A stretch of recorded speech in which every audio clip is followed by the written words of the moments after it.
one of the things that is out of the control of the Raptors right now is the health of Jakob Poeltl, and he is so important to the team. Such drastic changes to win percentages when he's playing versus when he's not playing. In early season, we saw Jakob Poeltl playing very poorly. I think we can attribute a lot of that to the back issues that he's having.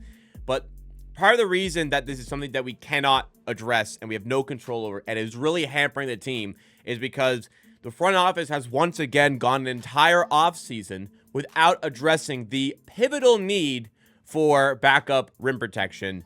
And it is biting them in the ass extremely early in the season. And this has gone on for far, far too long.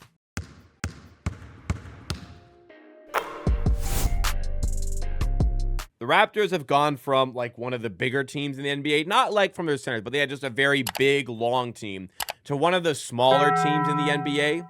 And it is a very large showcase of the lack of size in the team when Jakob Poeltl is missing from games. Jakob Poeltl protects the rim really well. Jakob Poeltl is a good defender when he's healthy. And when he's not playing, we have nobody else who can play that role in any way whatsoever. Like, we can go to the last game. Like, on top of defensive rim protection, it's rebounding as well.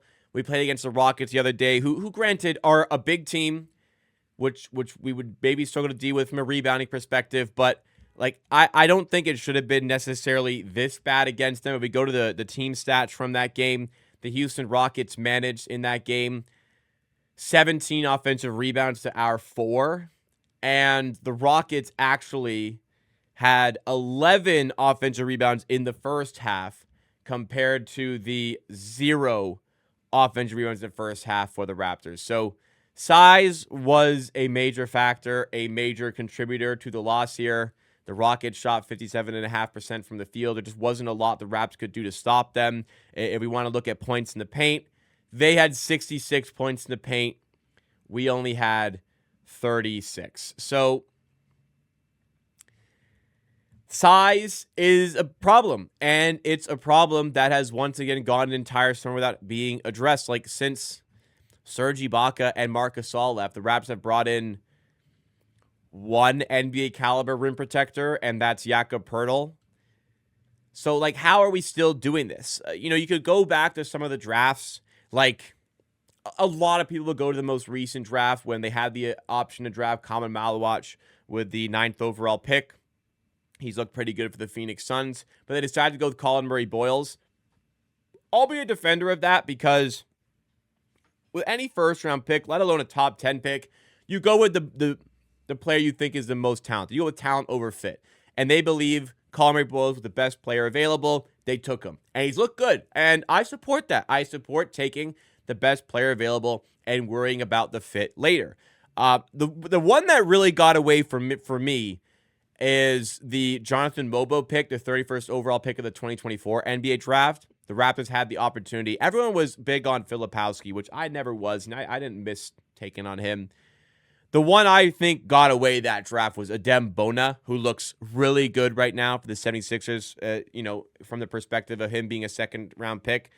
That's one that kind of got away, and Jonathan Mobo is like an end-of-bench rotation guy that doesn't really look at the caliber of the NBA. But like, if you go back to what I said on the most recent draft, I'm fine with taking talent over fit as long as at some point you address the need elsewhere. And once again, it's been an offseason where they haven't addressed that need. Like, I think it was a nice pickup to get Sandro Mamukelashvili because that brings some floor space and the Raptors don't have, and that's great.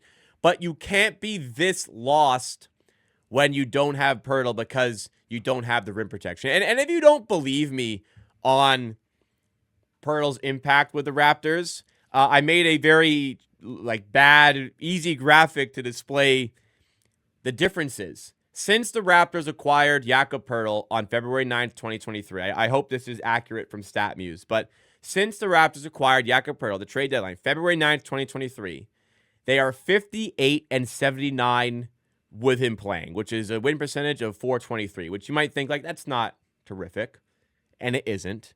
But their win percentage without him is .244. They're 13 of 45 when Jakob Poeltl does not play. So, very obviously, Jakob Poeltl is a very significant piece to the team. And I see in the chat here, Ryan K says, sad, Koloko could have solved every issue unless his blood clot issue. And then there was Jonte Porter, Ulrich Shamshay. And sure, these are examples of pieces that maybe could have amounted to something. Jonte Porter, I was never a big believer in, even before the gambling scandal. But Koloko and Shamshay, I think, had promise there. But then again, Koloko has gone to the Lakers since then, and you could definitely argue that the blood clot issue hampered his development a little bit, and his injuries hampered his development a little bit. Sure, but he hasn't exactly made any waves with the Lakers. Nothing suggests about his time with the Lakers that this would have been an answer to this problem that I am raising for this segment here. But at least there was maybe something there, and sure, but it's been a while since Koloko's left now. We haven't replaced him. Ulrich Shamshay is another one. Ryan in chat said, I think our front office believed in Ulrich. Some bad luck hits on his health. And for sure, extraordinarily bad luck on Koloko and Shamshay. But Shamshay going into this season, there was never going to be a reality this season that Ulrich Shamshay was going to be ready to get NBA minutes. So you could not and should not have gone to the season relying on him to provide this role that I'm suggesting that we don't have enough players who can fill. So as much as there's bad luck there, Koloko still doesn't look like truly NBA caliber, and Shamshay, there's no way he was going to be there this season. And if they had an idea about what his injury concern was in the offseason, they should not have ever had to rely on him. So there were misses there. Since the trades of OG, like we traded OG Anunoby and got smaller with Barrett and Quickly, haven't replaced him really. Siakam got traded, and we used those assets eventually to acquire Brandon Ingram. And look, Brandon Ingram's good. I don't think he's as good as Siakam, but Brandon Ingram is good. He is not as good of a defender as Pascal Siakam is.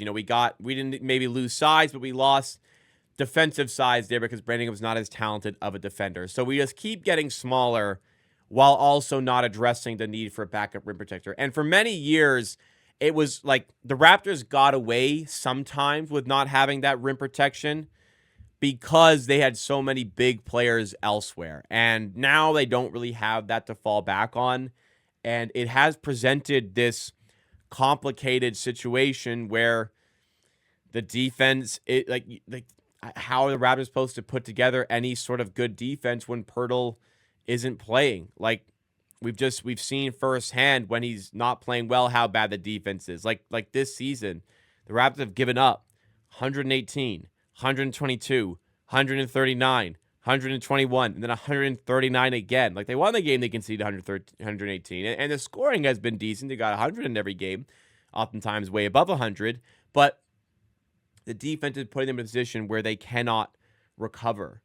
They cannot get enough stops, and the offense is not good enough to make up for that. This is a team that came into the season with a defensive first mindset. This team was defense first, and they can't get stops.